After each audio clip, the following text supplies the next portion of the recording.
Hello students, कैसे हैं आप लोग। होपफुली एकदम मज़े में होंगे और एकदम बढ़िया होंगे।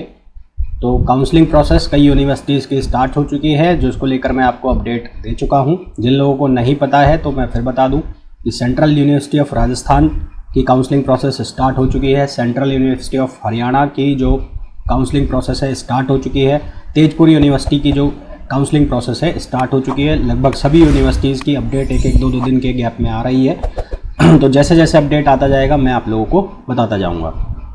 एडमिशन की क्या प्रोबेबिलिटी है, आपके कितने नंबर पे आपको एडमिशन मिल सकता है, नहीं मिल सकता है। तो चाहे सेंट्रल यूनिवर्सिटी ऑफ हरियाणा की बात कर ले, चाहे राजस्थान की बात कर ले, तो इनको लेके मैं वीडियोस बना चुका हूं।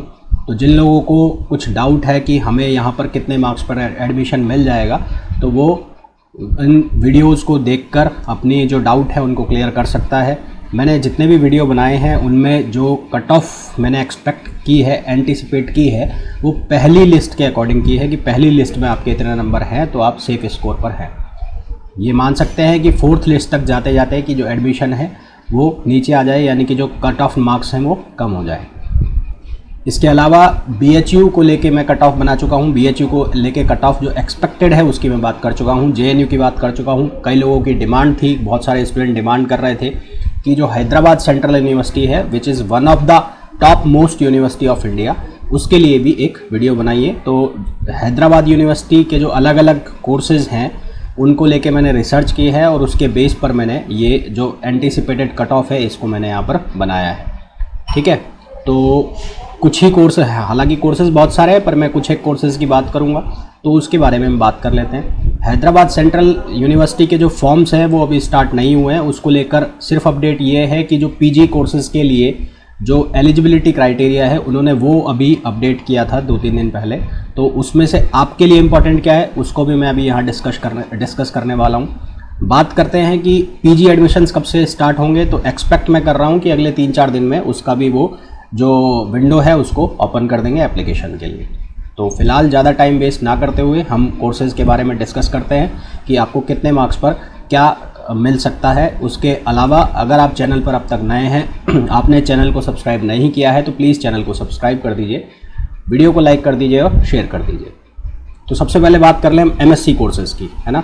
तो MSc कोर्सेज़ के अंदर जो हमारी बात होगी वो chemistry, physics, mathematics, environmental science, ये चारों MSc के अंदर रहेंगे। ठीक है, अब जब मैंने JNU की बात की थी और BHU की बात की थी तो मैंने वहाँ पर ये आपको बताया था और हर बार बताया है मैंने कि जो केमिस्ट्री है और जो एनवायरमेंटल साइंस है और लाइफ साइंस है, लाइफ साइंस, एनवायरमेंटल साइंस और केमिस्ट्री, यहाँ पर जो कट ऑफ है ये ज़्यादा जा रही है। इसके कारण दो हो सकते हैं, या तो पेपर सिंपल आ रहा है या नंबर ऑफ़ एप्लीकेंट्स है वो क्या है, ज़्यादा है ना।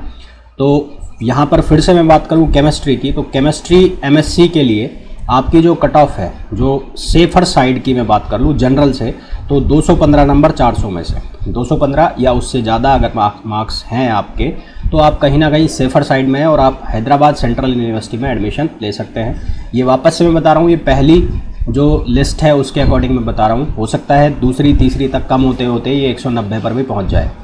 उसका कारण क्या है कि पहले तो नॉर्थ इंडिया के जो स्टूडेंट्स हैं, यानी कि दिल्ली और UP, MP और राजस्थान, पंजाब साइड वाले, वो अप्लाई करते हैं हैदराबाद सेंट्रल यूनिवर्सिटी में, पर बाद में क्योंकि लैंग्वेज का थोड़ा चक्कर पड़ता है तो इसलिए छोड़ते जाते हैं। अगर उनको BHU मिल जाता है या दिल्ली यूनिवर्सिटी में एडमिशन हो जाता है, JNU में होता है, तो वो छोड़ते हुए चले जाते हैं। तो स्टार्टिंग की जो कट ऑफ है यानी कि पहली लिस्ट की, वो मेरे अकॉर्डिंग 215 प्लस नंबर है।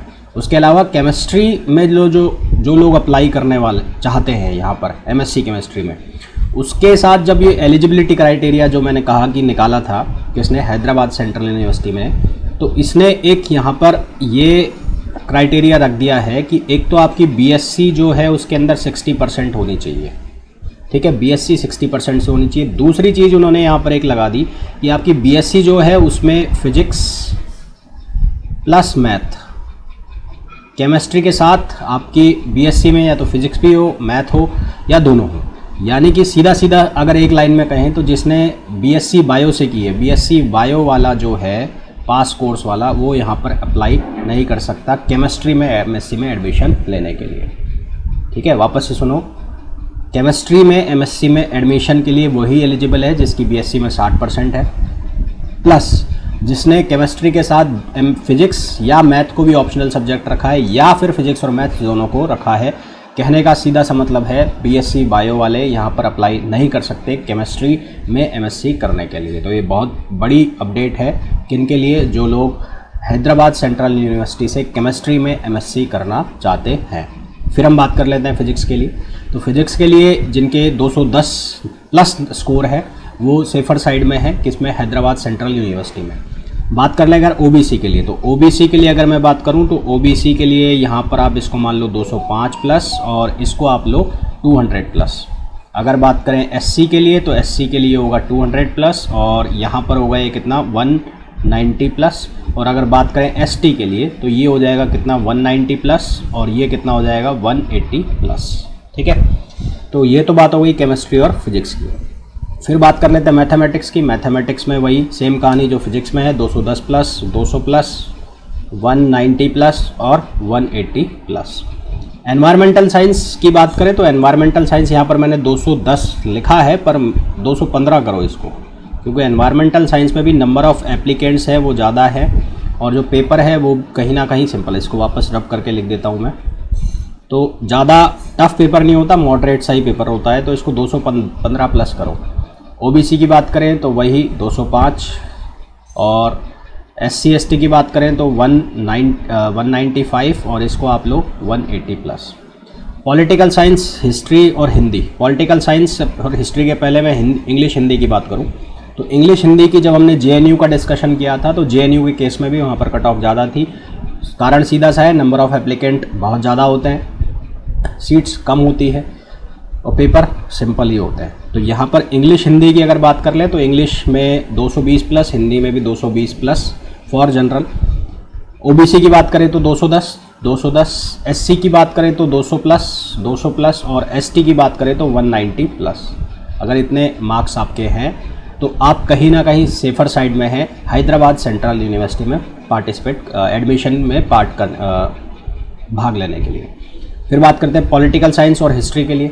तो पॉलिटिकल साइंस और हिस्ट्री यहाँ पर भी एलिजिबिलिटी जो क्राइटेरिया है उसमें क्या है वो मैं आपको बताऊंगा। अभी पहले कट ऑफ की बात कर लें तो political science 215 plus, history 215 plus general के लिए। अगर ओबीसी एससी एसटी की बात करें तो ये हो गया कितना 205, इसको 200 ही लो, ये 200, ये हो जाएगा 190 और ये हो जाएगा तुम्हारा 180। यहाँ पर भी अगर बात करें कट ऑफ एलिजिबिलिटी की तो एलिजिबिलिटी क्राइटेरिया अगर हिस्ट्री और हिस्ट्री की मैं बात कर लूँ तो यहाँ पर हिस्ट्री में 50, अगर आपका जो बीए है हिस्ट्री के साथ वो 55% से, कितने परसेंट से, 55% से है। ठीक है, और सेम कहानी सोशियोलॉजी के साथ 55% से है। या फिर आपका किसी भी स्ट्रीम से आपने ग्रेजुएशन किया है और वो ग्रेजुएशन कितने परसेंट से है, 60% से। एक तो है कि आपने बीए कर रखा है तो बीए हिस्ट्री या सोशियोलॉजी उनके साथ ऑप्शनल सब्जेक्ट 55% से हो, या कई बार ऐसा होता है कि कोई दूसरी स्ट्रीम वाला यानी कि बीएससी वाला हो गया या कॉमर्स वाला हो गया वो भी एडमिशन लेना चाहता है इन कोर्सेज़ में, एमए हिस्ट्री में, एमए सोशियोलॉजी में, तो उनके लिए जो एलिजिबिलिटी क्राइटेरिया है वो 60% का है। ठीक है, इसी तरह से हम फिजिक्स की बात करें तो फिजिक्स में बीएससी या तो 60% से हो, या इसके अलावा बीटेक का कोई बच्चा है जो फिजिक्स में एमएससी में एडमिशन लेना चाहता है तो उसकी 55% से बीटेक हो। इलेक्ट्रॉनिक्स किससे, वापस सुनना, इलेक्ट्रॉनिक्स या इलेक्ट्रिकल से। ठीक है, इलेक्ट्रॉनिक्स या इलेक्ट्रिकल से। मैथमेटिक्स की बात करें तो बीएससी कितने परसेंट से हो, 60% से हो, या बीटेक का जो स्टूडेंट है उसकी कितनी हो, 55%, तो वो भी यहाँ पर एडमिशन ले सकता है।